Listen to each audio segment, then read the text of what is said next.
Le match aller fin septembre avait servi de déclic au Canet. Toulouse veut faire du retour un tournant dans sa deuxième partie de championnat. Dr Jekyll et Mr Hyde sur cette banderole. Résumé de l'enjeu pour le TFC, se rassurer ou sombrer dans le doute. En face, Caen compte bien continuer cette superbe série en cours. Meilleure équipe sur les 11 dernières journées devant Lyon. Et l'entame confirme les différences de confiance. Le 4-1, 4-1 de Franck Dumas est parfaitement rodé. Caen joue haut et presse le triangle de récupération toulousain.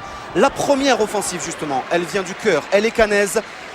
Le tout jeune Toudic titularisé de dernière minute à la place de Johan Gouffran, mais à contribution le gardien toulousain Nicolas Douches. Caen qui va continuer dans la première demi-heure de presser cette équipe toulousaine à l'image ici de Nicolas Seub qui décale l'intérieur. Benjamin Nivet, la frappe de Nivet et la parade encore une fois de Nicolas Douches.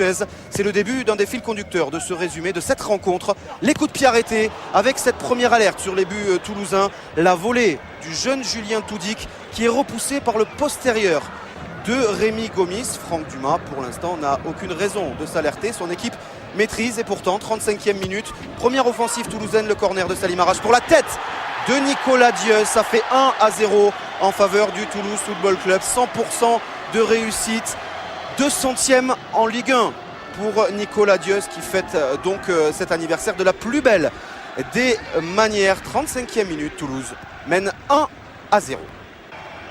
Alors forcément, visage souriant sur le banc toulousain.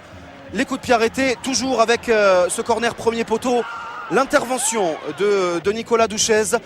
Les deux blocs s'annihilent tactiquement, alors forcément ces phases arrêtées ont un grand impact sur le déroulement de cette rencontre. Là encore, avec cette tête de Cédric Angebar qui passe juste au-dessus. 1-0 à la pause. Franck Dumas décide alors de faire entrer Anthony Derouen à la place de Nivet. Oui, c'était prévu avant le match. Comme on a une semaine à trois matchs, je voulais aussi faire reposer un peu tout le monde, enfin reposer, faire tourner. Donc j'avais prévu que Benjamin commencerait et que Titi Derouen ferait la deuxième mi-temps. Ouais, l'heure de jeu, 10 minutes, disait Eli Bob, 10 minutes importantes. Mais nouveau coup dur derrière pour le Toulouse Football Club avec cette blessure du jeune Moussa Sissoko qui avait été excellent jusqu'alors. L'entrée en jeu de Paolo César, peut-être que cette entrée en jeu pouvait déstabiliser l'équilibre toulousain. On retrouve d'ailleurs les Canets à l'offensive avec ce ballon à une touche de balle pour Anthony Derouen. Coaching gagnant pour Franck Dumas, un but partout, 75e minute. On s'était un petit peu étonné de la sortie de Benjamin Nivet qui avait été très influent lors du premier acte. Eh bien Franck Dumas a été complètement exaucé dans ses vœux puisque c'est l'entrant de Rouen qui vient permettre à son équipe d'égaliser. Un but partout, il reste un quart d'heure à jouer.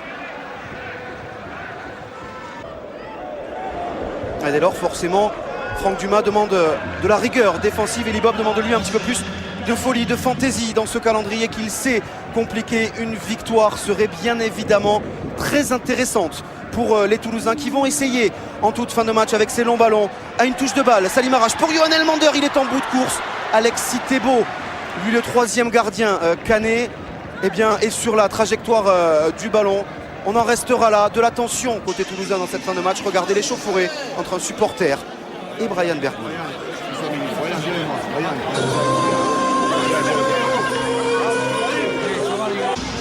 Tension, réaction, un partout en tout cas au final. Toulouse n'a pas perdu mais ne s'est pas rassuré. La bonne opération ce soir, elle est bel et bien cannaise.